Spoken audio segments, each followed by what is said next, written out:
attended Blexit with Candace Owens, who claims that Judaism is a religion based on pedophilia, and she also loves Hitler. So I want to know, do you love Hitler as much as her, or do you have a more nuanced stance? Because she thinks that there's a Jewish cabal that does pedophilic acts. Look, I would take you more seriously if you stay to a true argument. Do she have things to say about Jews that maybe I disagree with? Yes.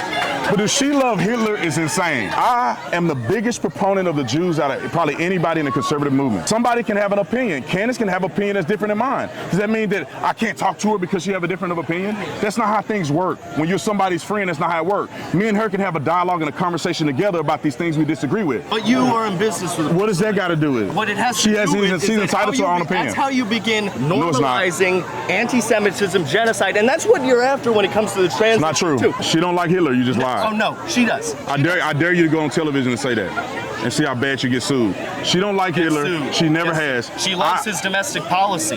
She loves his domestic. What does that got to do with me? What it has to do with is that you're part of a right wing which is increasingly normalizing what is going to be the words of genocide. Who? It's what you're Trump, doing. The right wing? Yes. The biggest Jew lovers in American history are conservatives. Not everyone in that administration. Everybody don't agree.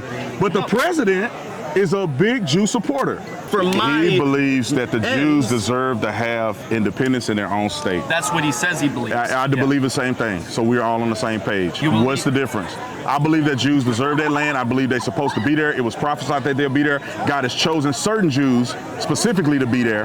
Okay. And I think they deserve to have that land. We should fight for Israel to remain a state for Jews to be safe. No, I don't need your soapbox. Listen, soapbox? You don't need nothing. Who are you to me? You're not willing. Who are you? Not even a Jew. You're not willing to take accountability. You're not even a Jew. For your associations with anti-Semitism. So I don't need to talk. Who are you to coach me? Here I come. You think you're big time? You're a small time.